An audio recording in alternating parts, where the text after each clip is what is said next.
Quero pedir a você, por favor, que abra sua Bíblia comigo no livro de Filipenses, no capítulo 1, versículo 1, mas se você quiser deixar aberto, porque nós vamos falar um pouco dentro do livro de Filipenses, aquilo que Deus inspirou o apóstolo São Paulo a escrever e nos deixar esses ensinamentos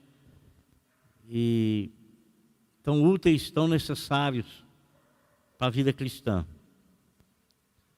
Filipenses capítulo 1, versículo de número 1, está escrito assim: Paulo e Timóteo, servos de Cristo Jesus, a todos os santos em Cristo Jesus que estão em Filipos, com os bispos e diáconos. Vou ler novamente. Paulo e Timóteo, servos de Cristo Jesus, a todos os santos em Cristo Jesus que estão em Filipos, com os bispos e diáconos.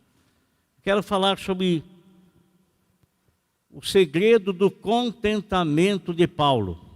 O segredo do contentamento de Paulo. O apóstolo São Paulo, ele e Timóteo endereçaram essa carta para os cristãos na cidade de Filipos, juntamente com os bispos. Bispo é aquela pessoa que tem uma autoridade eclesiástica de uma região.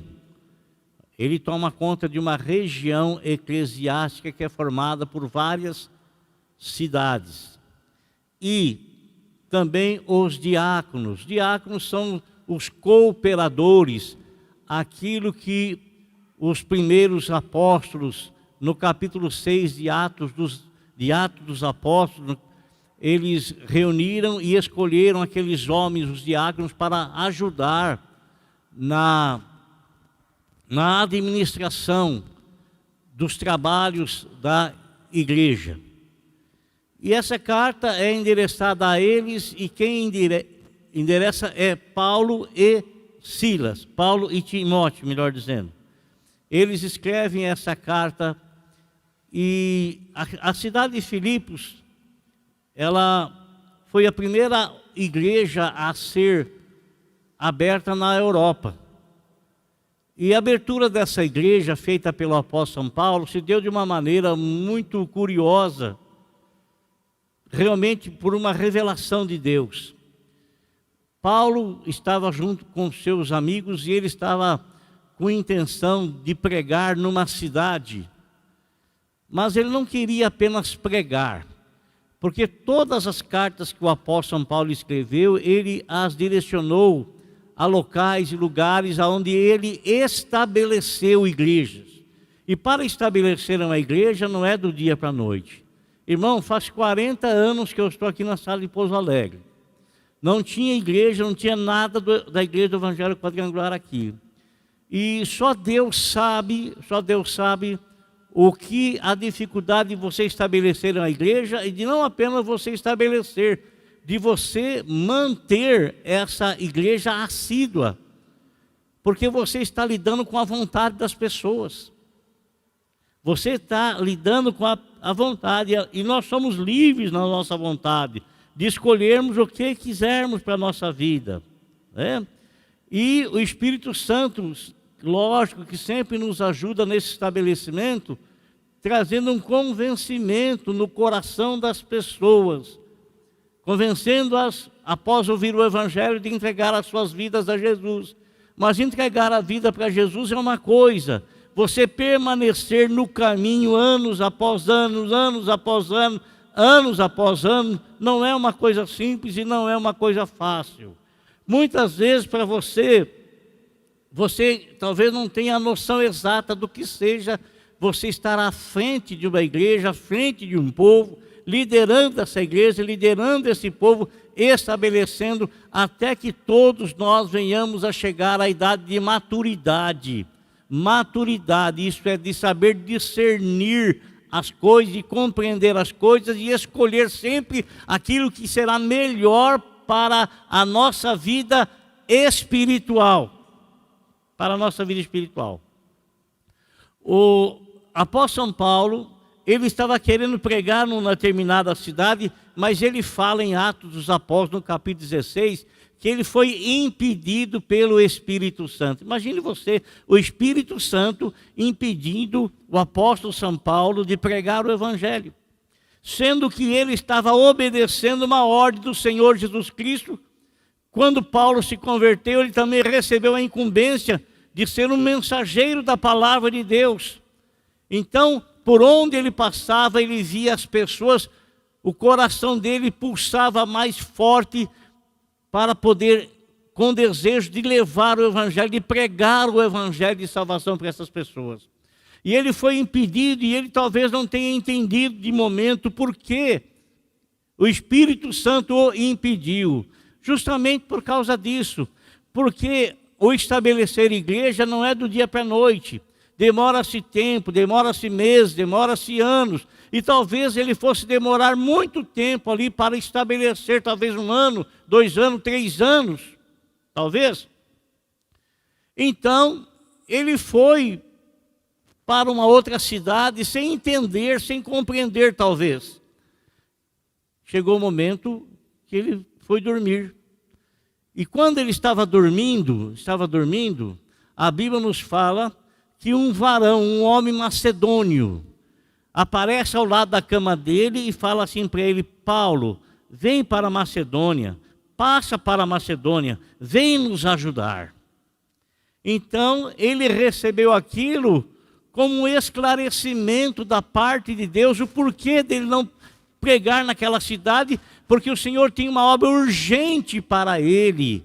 E essa obra urgente já era na Europa, e era a cidade de Filipos. Cidade de Filipos que foi fundada por Filipe, pai de Alexandre o Grande, por isso que o nome é Filipos.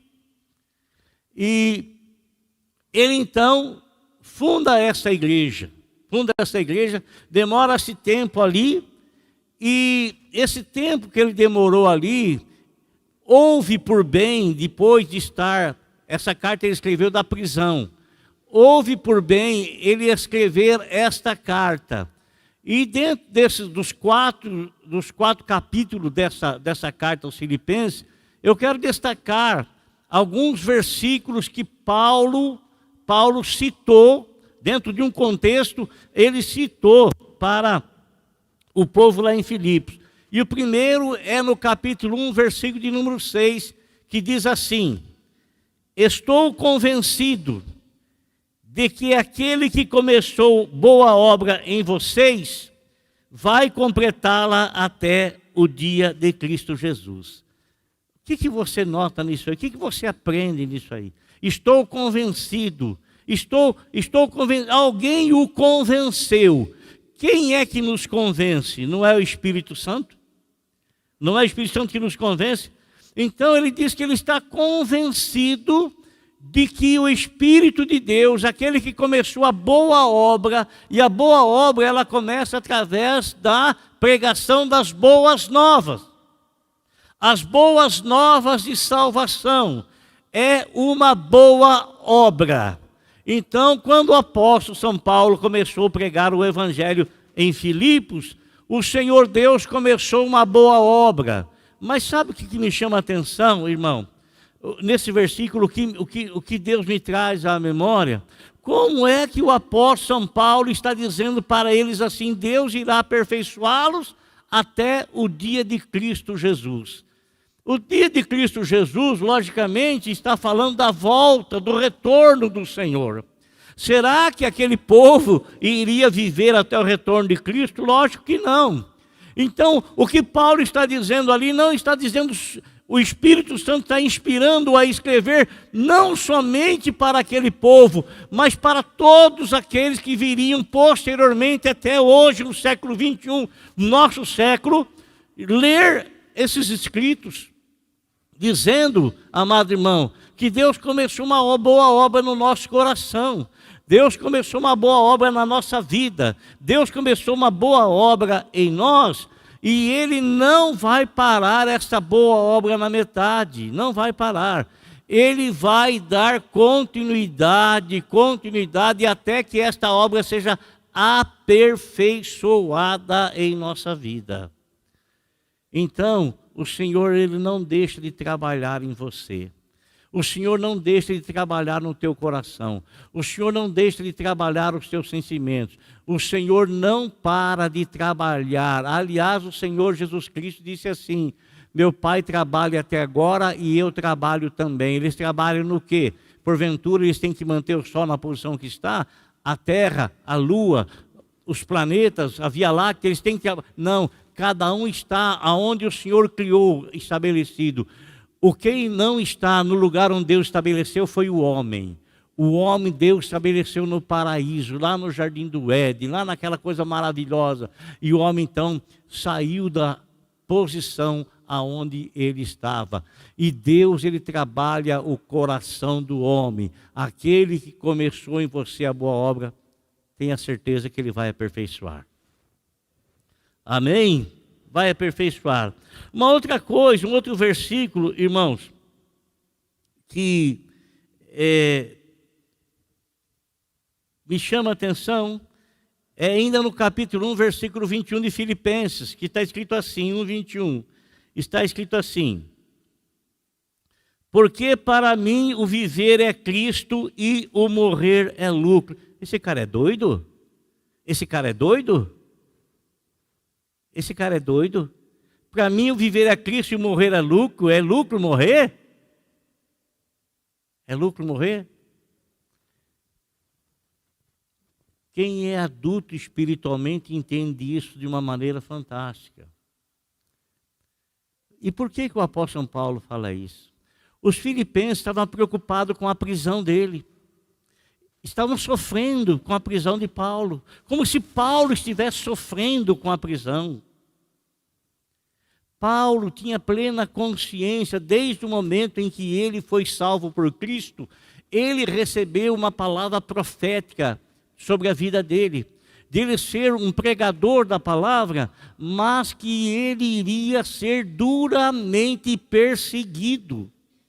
Duramente perseguido. Ele não estranhava Wesley, ele não estranhava nem absolutamente nenhuma adversidade, nenhuma perseguição, nada. O sentimento dele não era moldado pelos aspectos exteriores, as coisas que sucediam e que aconteciam. Ele tinha o sentimento dele dominado pelo Espírito Santo, Deus moldado pela palavra. Moldado pela palavra. Quando ele fala, o viver é Cristo e o morrer é lucro, por que ele está falando isso?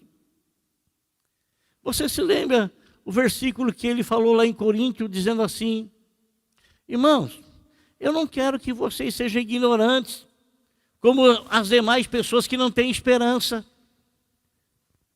Não quero que vocês sejam ignorantes a respeito dos que dormem, como os demais que não têm esperança. Que não tem esperança. A pessoa que não tem esperança é aquela pessoa que não conhece a palavra de Deus.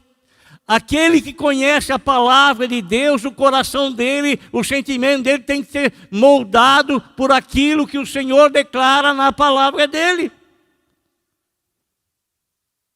Não quero que vocês sejam ignorantes a respeito dos que dormem, como se não tivessem esperança. E não somente isso, irmão. Em 1 Coríntios, deixa eu me certificar aqui se é 1 ou 2 Coríntios. Em 2 Coríntios, capítulo 12, versículo de número 2, o apóstolo São Paulo, ele traz uma mensagem maravilhosa. Nós sabemos que o Senhor Jesus Cristo, Ele veio dos céus e Ele veio trazer a mensagem da salvação para os homens. Certo? Agora, irmão, o apóstolo São Paulo fala que ele, num dado momento da vida dele, ele fala como se estivesse falando fora de si. Conheço um homem, se é no corpo não sei, se é fora do corpo não sei, que há 14 anos,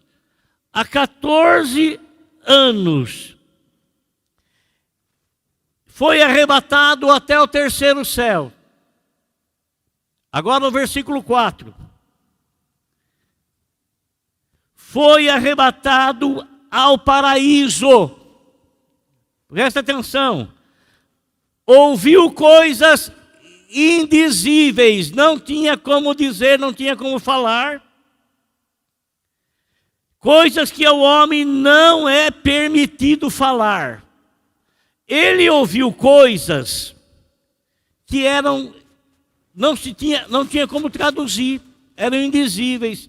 O apóstolo São Paulo falava 4 idiomas: hebraico, aramaico, grego e italiano. 4 idiomas. Ele tinha um vocabulário riquíssimo, mas aquilo que ele conseguiu, aquilo que ele viu, aquilo que ele presenciou, ele não conseguiu encontrar palavras para traduzir, para falar, porque não fora lhe permitido. Tamanha, era grandioso demais, maravilhoso demais. Por isso que ele fala lá, disse assim: olha aqui uma coisa, irmão. O olho não viu, o ouvido não ouviu, e jamais penetrou no coração do homem aquilo que Deus tem preparado para aqueles que o amam. Amém? Então vocês não têm que ficar sofrendo por minha causa, porque para mim eu vivo em Cristo, mas se eu morrer eu vou ter lucro. Eu vou ter lucro. Eu vou para a presença do Pai Celestial, porque Ele já me deu uma amostra do que é estar lá. Lá não vai ter dor na coluna, não vai ter hérnia de disco. Lá não vai ter nenhum tipo de dor, não vai ter problema no nervo ciático, lá não vai ter problema de rugas no rosto, lá não vai ter problema de você ter que ficar medindo a pressão, de você ter que tomar remédio para isso, remédio para aquilo outro. Irmão, lá está a perfeição que o homem tanto espera e deseja ter e encontrar na sua vida. Lá está a vida abundante, a vida verdadeira. Lá está a vida prometida pelo amor de Deus, prometida para todo aquele que crê no Senhor Jesus Cristo. Todo aquele que crê no Senhor Jesus Cristo. Não deixe os seus sentimentos ser moldados por incertezas, como se não conhecesses a palavra de Deus. Ele não tinha nenhum medo, nenhuma preocupação. E ele dizia: não sei por que vocês estão preocupados comigo. Não sei por que vocês estão aí com temor da minha vida. Estou preso aqui.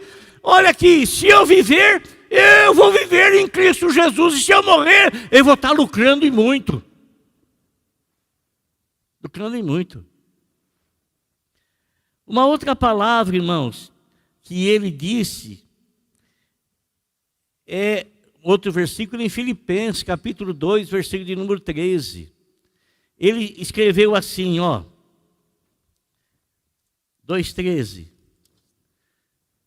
Pois é Deus quem efetua em vocês tanto o querer quanto o realizar, de acordo com a boa vontade dEle.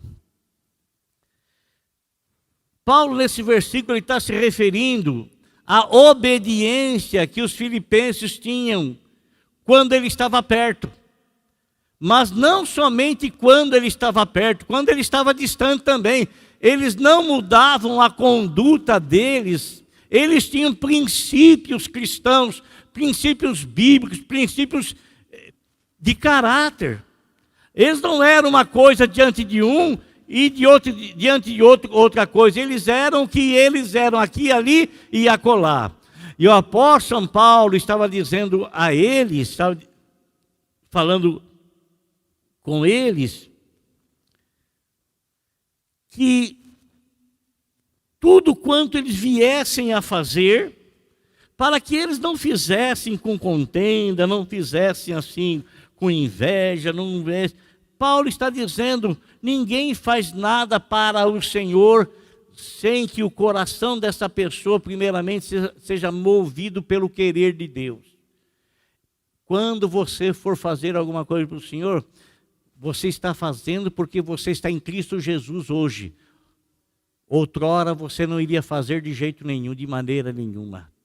Então é Deus que faz em você o querer quanto efetuar. E se é Deus que faz em você o querer como efetuar, então é Ele que está te dando condições de fazê-lo.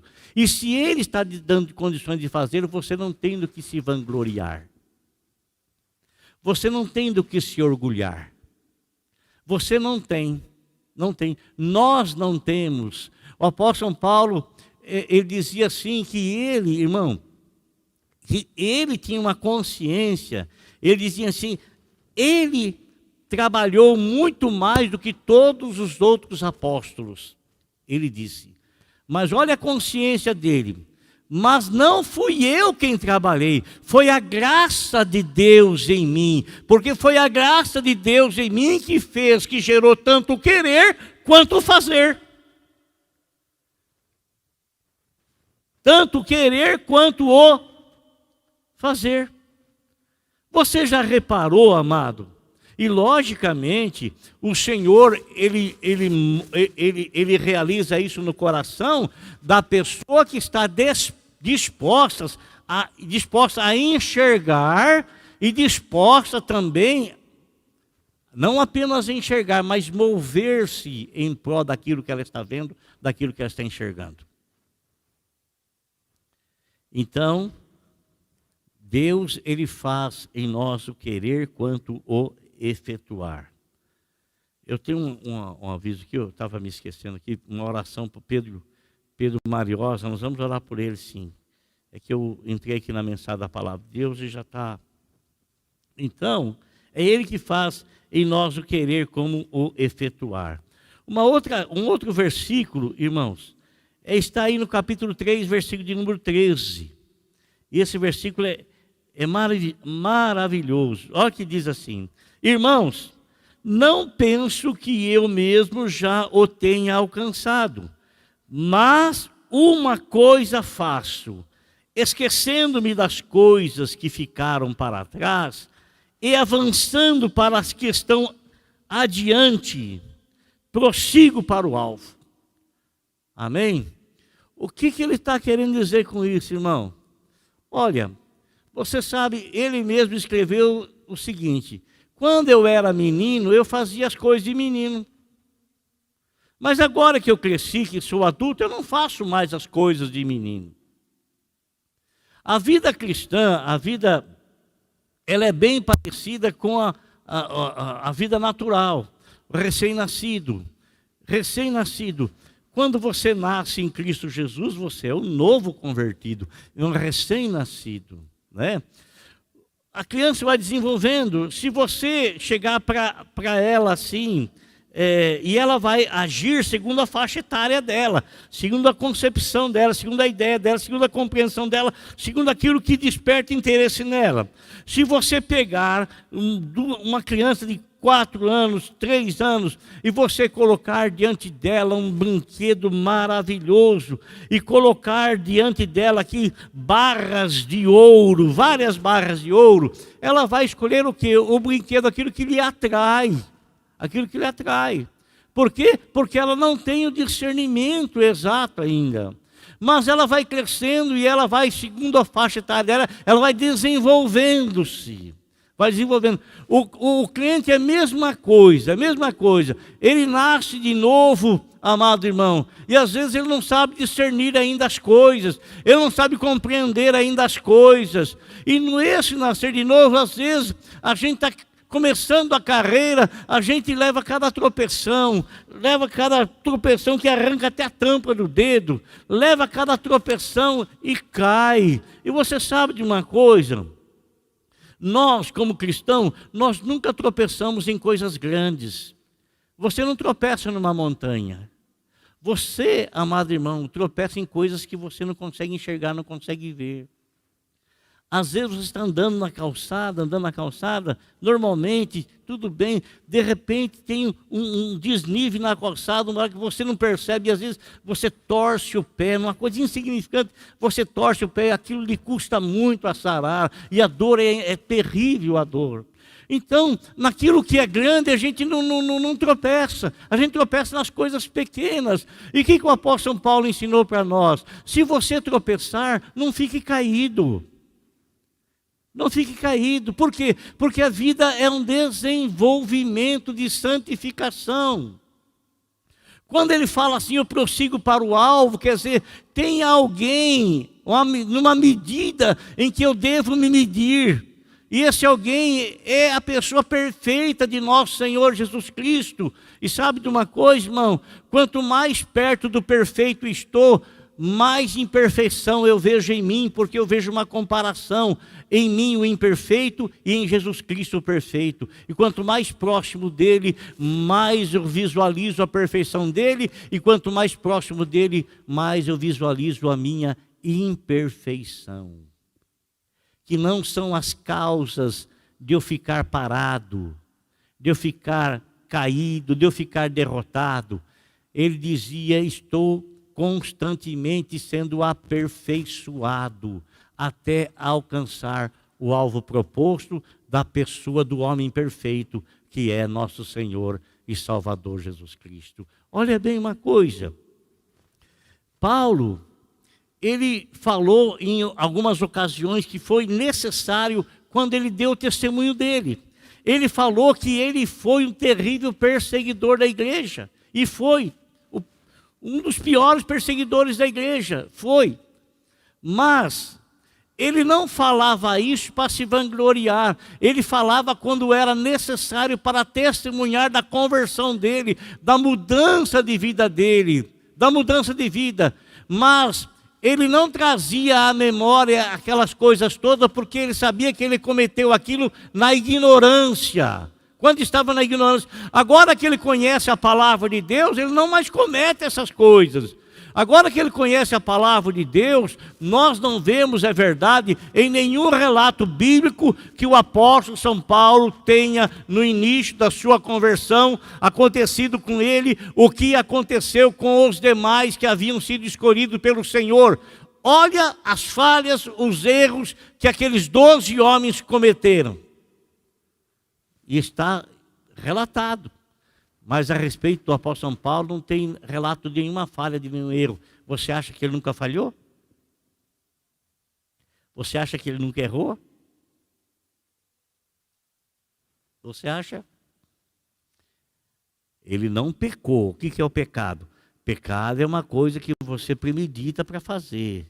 Você engenha aquilo, você bola aquilo, você idealiza aquilo, você prepara aquilo.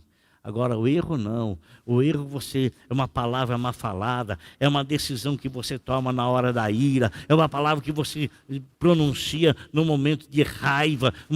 Sabe, é o erro, é a falha. É algo que vai sendo aperfeiçoado. Aquilo vai ficando para trás.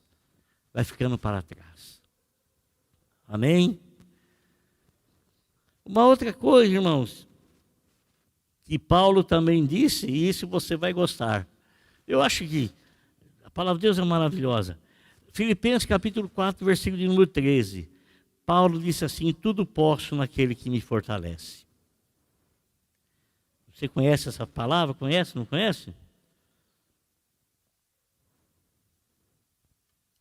E por que ele fala tudo posso? O que o levou a escrever isso? E para levar ao conhecimento dos seus filhos na fé lá em Filipos, da igreja que ele havia fundado, tudo posso naquele que me fortalece. Guarda uma coisa, irmãos. Ele era uma pessoa que sabia medir as circunstâncias e as situações. Ele havia recebido, veja bem, ele havia recebido donativos dos irmãos de Filipos. Havia recebido. E quando ele recebeu, ele ficou por demais satisfeito, porque, na verdade, ele estava passando uma necessidade. Quando ele disse, eu tudo posso naquele que me fortalece, ele estava querendo dizer que ele não permitia de forma alguma que as circunstâncias externas mexessem no íntimo dele, tirasse a paz do coração dele, tirasse a segurança que ele tinha em Cristo Jesus. Ele não permitia que sentimentos viessem e trouxessem tristeza à alma dele. Ele não se importava com absolutamente nada. Ele disse: eu posso todas as coisas naquele que me fortalece. Quando eu estou passando necessidade, o Senhor vem e me conforta, e me consola, e Ele me dá força, e eu tenho convicção de que aquilo não perdurará para sempre. Mas quando eu recebo coisas e sou abençoado tremendamente, eu também não me coloco o meu coração nisso, me exultando nisso aí. Não, os meus sentimentos, eles são moldados pela palavra de Deus. Eu sei conviver em toda e qualquer situação. Eu posso todas as coisas naquele que me fortalece. Você acha que é fácil? Você acha que é simples? Você acha que é fácil? Você veja a estatura espiritual desse homem. Você veja o conhecimento que esse homem tem. Tinha, ou hoje muito mais do que tinha. Né? Veja o conhecimento que ele tinha e veja como o Espírito Santo trabalhou a vida dele, porque isso que ele escreveu, ele havia vivido, tinha vivido, e ele estava passando essa experiência, porque com certeza algumas pessoas ali iriam precisar muito. Aqui, irmão, eu fico assim abismado, como tem pessoas que deixam os sentimentos deles serem moldados por coisas externas. Eu não vou vir mais na igreja, porque lá na igreja não tem nenhum moço para mim namorar. Eu não vou vir mais na igreja, porque lá na igreja não tem nenhuma menina para mim namorar. O que tem a ver uma coisa com a outra? O que tem a ver a igreja com moço? O que tem a ver a igreja com moça? O que tem a ver? O seu sentimento cristão é moldado por essas circunstâncias ou por qualquer outro tipo de desculpa que vai trazer tristeza no teu coração e você vai se apoiar naquilo para tomar uma decisão que você sabe que você vai estar se auto-sabotando?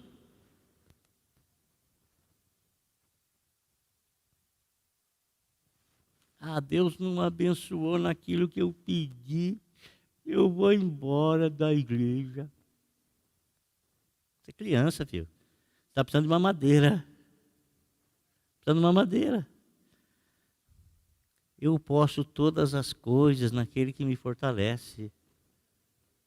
Simples assim. O grande problema nosso é que a gente ainda continua com a mente moldada segundo coisas do homem, segundo os nossos achismos, segundo os nossos interesses, e não segundo o interesse do Espírito de Deus.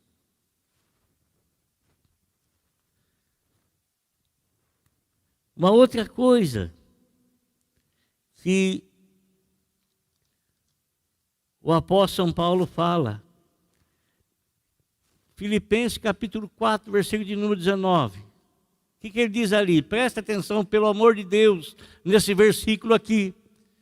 E não, irmão, se você ler a palavra de Deus sem meditar, nada lhe valerá. Nada lhe valerá.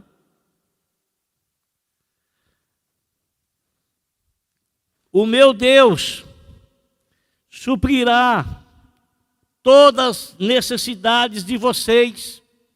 O meu Deus suprirá todas as necessidades de vocês, de acordo com as suas gloriosas riquezas em Cristo Jesus. Por que ele fala o meu Deus? Por que ele não fala o nosso Deus? Ele fala o meu Deus porque foi ele que fundou aquela igreja. Ele falou muito a respeito de Deus para aquele povo. Ele falou coisas maravilhosas a respeito de Deus para aquele povo, levantando a fé daquele povo, motivando a fé daquele povo. Então Paulo não pregou um Deus miserável, Paulo não pregou um Deus paupérrimo. Paulo falou de um Deus grandioso, riquíssimo em poder, riquíssimo em glória, riquíssimo em abundância, riquíssimo. E ele está conduzindo as pessoas, meus irmãos, a terem a noção de que todas as nossas necessidades, todas elas, nós somos alma, corpo e espírito. Alma, corpo e espírito. Quando o Senhor fala todas as necessidades, está abrangendo esses três aspectos, do nosso corpo, da nossa alma e do nosso espírito.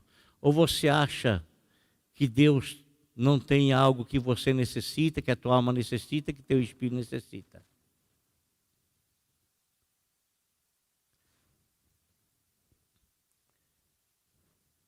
No capítulo 11, versículo 6 de Mateus, ou de Hebreus, está escrito assim: sem fé é impossível agradar a Deus.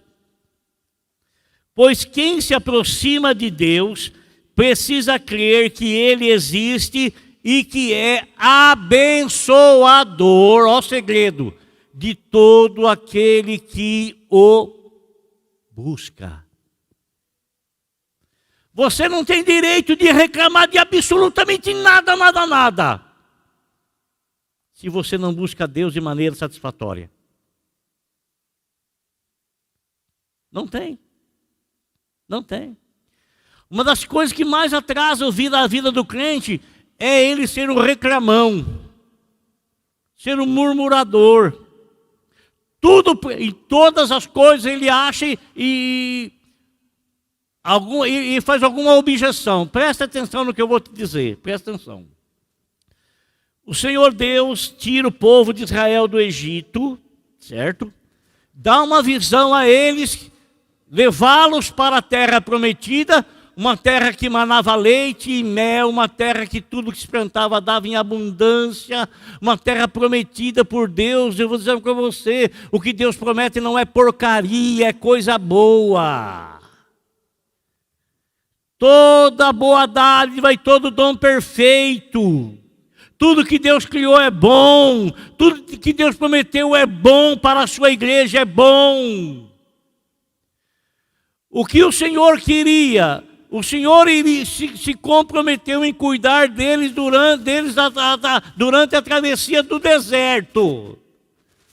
E o Senhor não faltou com a sua palavra, cuidou exatamente de todos eles, de uma maneira que as crianças não precisavam comprar roupa, não tinha nenhuma costureira de plantão, elas andavam, os vestidos não se desgastavam, as sandálias, o pé crescia, a sandália crescia junto. Eles viram as maravilhas, os milagres de Deus os acompanhando no deserto todo.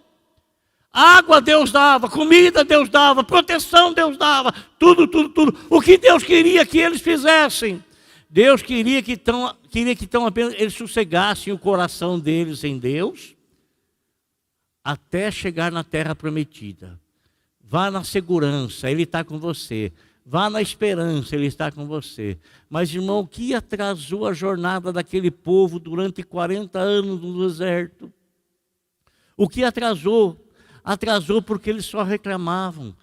Do que você está reclamando? Fala para mim, do que você está reclamando? Do que você está reclamando?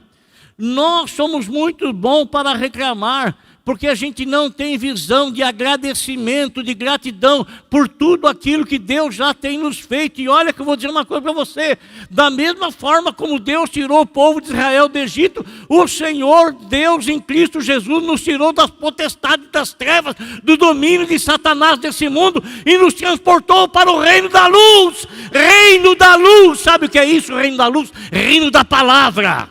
Lâmpada para os meus pés é a tua palavra e luz para o meu caminho. Reino da luz. Eu quero saber quanto essa luz tem iluminado a tua vida. Quanto essa luz tem iluminado a tua vida. Eu quero saber se os teus pensamentos eles são mais positivos ou negativos concernente às promessas de Deus. Eu quero saber se você tem resmungado e reclamado de muitas coisas. De muitas coisas. E se isso não tem atrasado a tua vida. Tem atrasado sim, da mesma forma que atrasou o povo lá no Egito. E todos eles, só 2 entraram na terra prometida, todos os demais morreram, porque todos os demais caíram na mesma maldição de reclamar, de resmungar. Todos. Quando o espírito de reclamação entra no teu coração, você pode ver o Senhor arrancar a água da rocha. Você pode ver o Senhor trazer codornizes para você comer. Você pode ver o Senhor transformar as águas salobras em águas potáveis para você beber. Você pode ver a nuvem do Shekinah de Deus protegendo você no deserto do sol escaldante. À noite você pode sentir a coluna de fogo do Senhor protegendo você, porque a temperatura cai terrivelmente. Tudo isso, mas nada disso vai ter no teu coração a abertura de agradecimento. Você só vai reclamar, e consequentemente você não vai chegar onde Deus tem tirado você das trevas para te levar na presença do Eterno.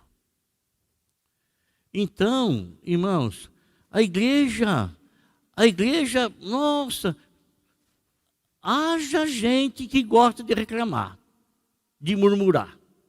Haja gente. Nossa, Deus do céu. Muita gente. Por favor, não faça isso. Porque isso vai causar atraso na tua vida. Vai causar atraso. Deus não trabalha com quem reclama, com quem murmura. Deus trabalha com aqueles que são gratos a Ele. Grato. Que entende, que consegue enxergar as bênçãos e não reclamar daquilo que não alcançou. Consegue enxergar as bênçãos e agradecer pelas bênçãos. E a maior de todas é a salvação que Cristo nos deu, que nos garantiu o direito à vida eterna.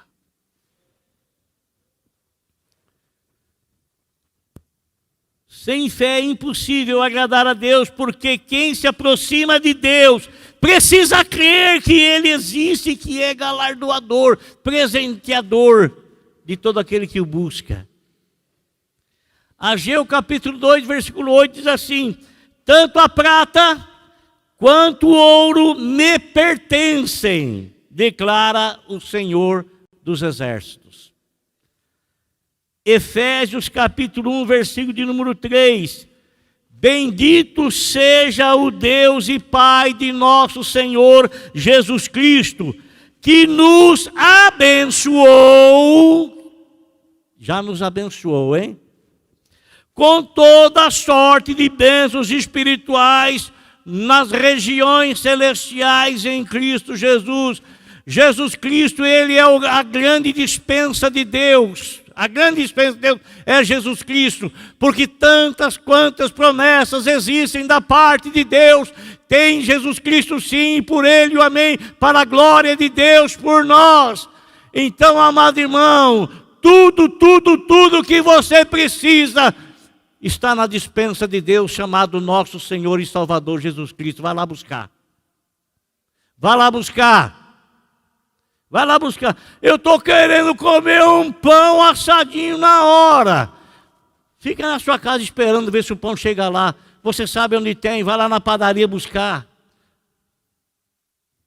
Você sabe onde é que está a bênção. Vai lá buscar. Está lá, vai lá buscar.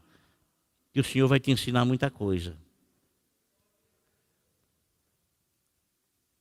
Já nos abençoou com toda a sorte de bens espirituais nos lugares celestiais em Cristo Jesus. Amém? Quero ler mais 2 versículos para nós encerrarmos e eu não vou comentar sobre eles, apenas a leitura.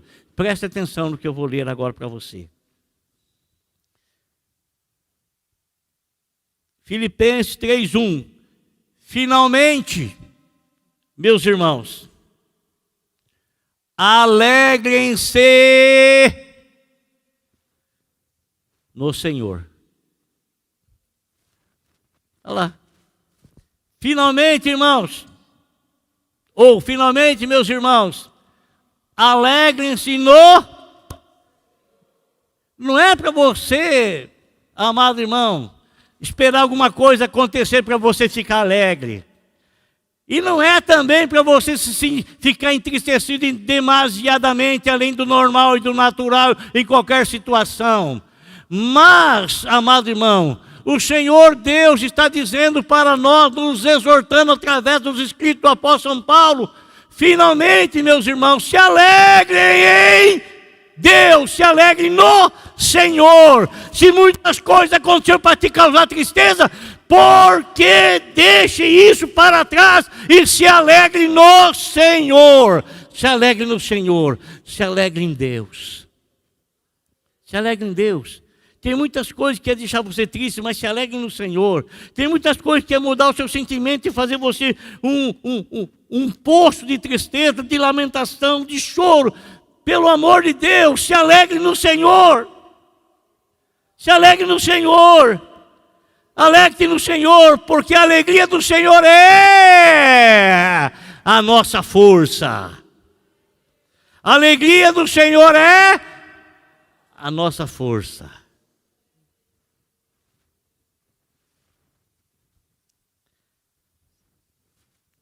Encerrando. A graça do Senhor Jesus Cristo seja com o Espírito de vocês. Feche seus olhos, por favor.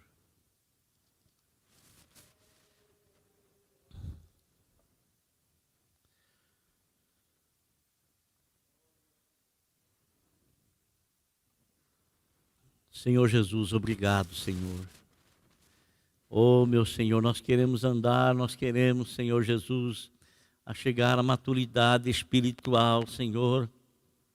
Queremos, ó Deus Todo-Poderoso, sabemos que o Senhor faz em nós o querer quanto o efetuar, sabemos que o Senhor começou a boa obra em nós e o Senhor vai completá-la até o dia de Cristo. Sabemos, ó Deus, que aquilo que Paulo disse, porque para mim viver é Cristo e o morrer não é perda, não. O morrer é lucro. O morrer é lucro. Meu Deus e meu Pai querido, Senhor Jesus, nós agradecemos ao Senhor por todas as maravilhas e bênçãos, Senhor, porque sabemos que o Senhor vai suprir cada uma das nossas necessidades e que o Senhor nos fará, Senhor, andar de cabeça erguida em busca do alvo perfeito, do homem perfeito, da estatura de varão perfeito, que está retratada na pessoa de Cristo Jesus, nosso Senhor. Obrigado porque em Ti nós podemos todas as coisas. Obrigado porque em Ti, Senhor, Deus suprirá cada uma das nossas necessidades.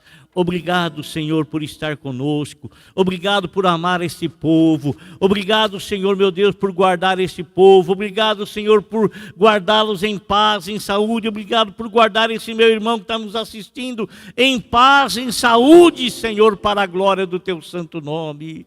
Ó Deus, em nome de Jesus, honrado seja o Teu nome, glorificado seja para todo sempre o Teu santo nome, Senhor.